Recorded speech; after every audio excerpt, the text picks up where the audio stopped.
Recently, I found the TikTok trend about spicy books, and when I tell you I went on a buying spree, let me tell you that this one is worth it.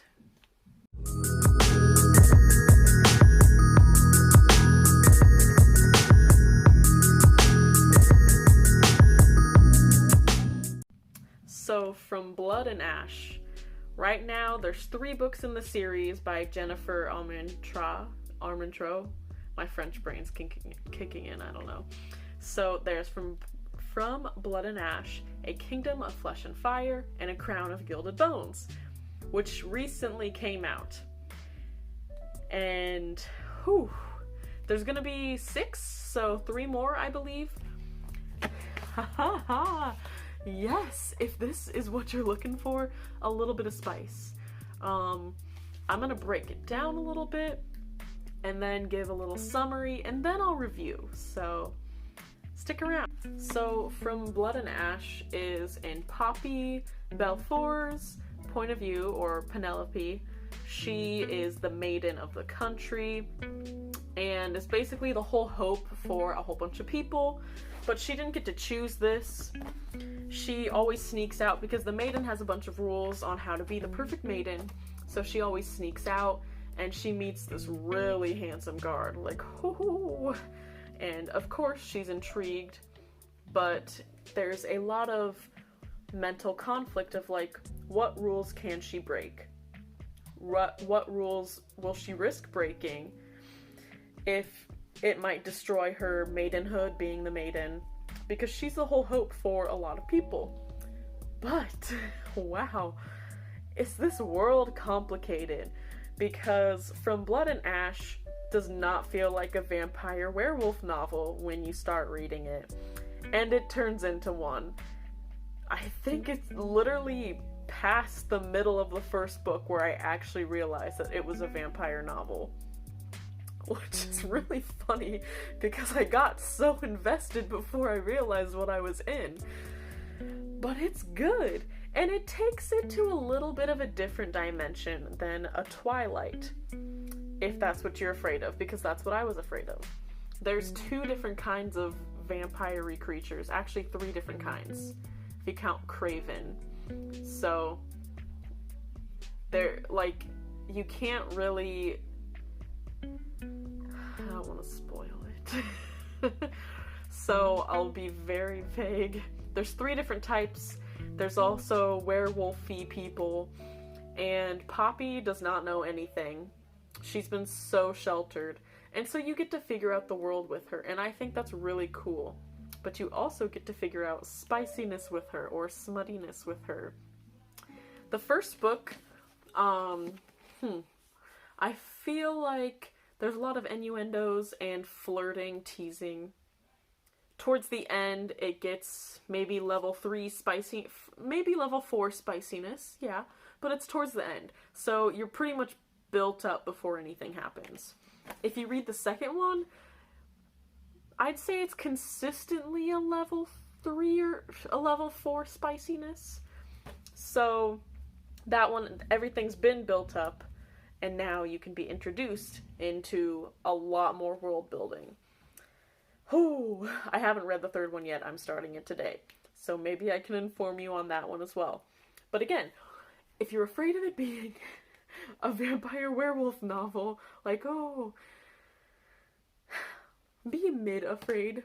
I like that it's more than just blood-sucking and people turning into wolves. There's a lot more than that. The world is very complicated, and there's past conflicts, there's gods, there's different powers, and everything. So, if you like Twilight, I'd say you would love this book. If you hated Twilight, I'd still say you can like this book and this series.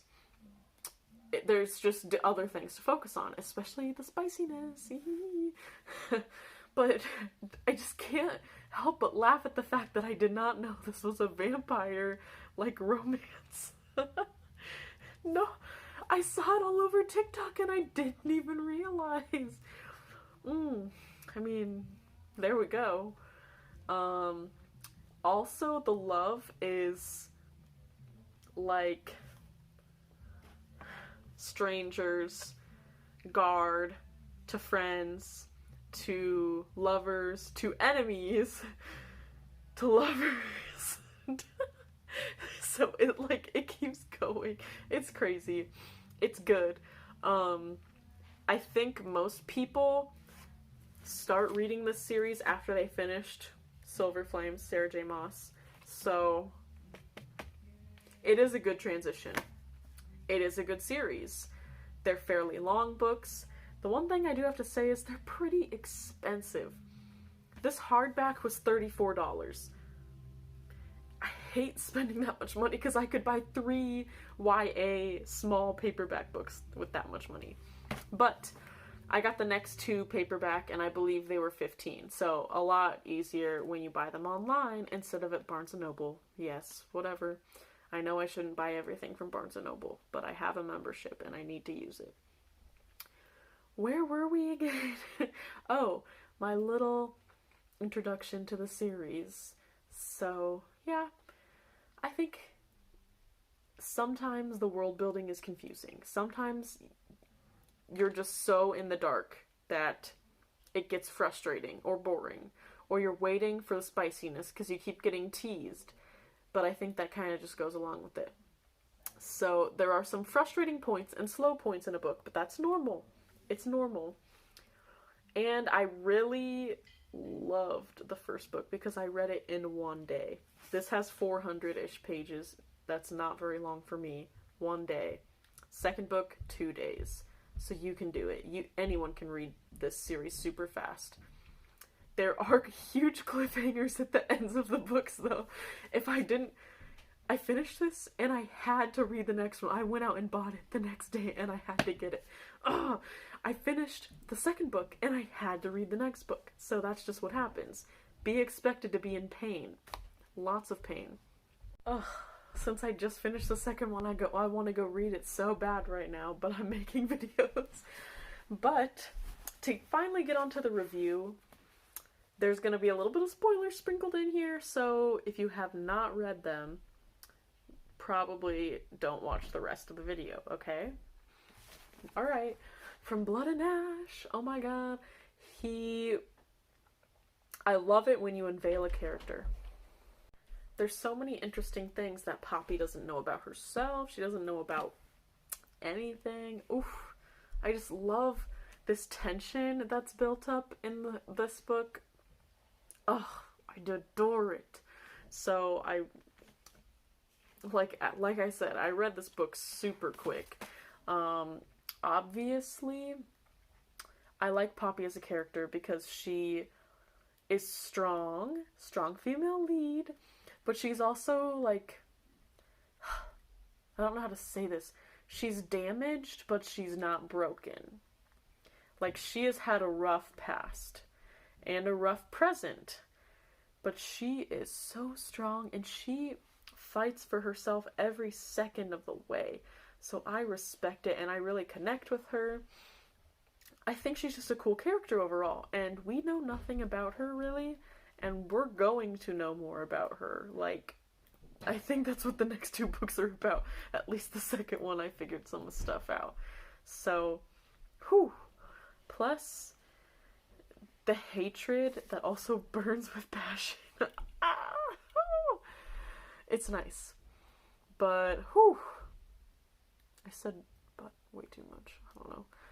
I really recommend these books. If you like Court of Silver Flames, any Sarah J. Maas books, this takes like a darker turn. It's not as light.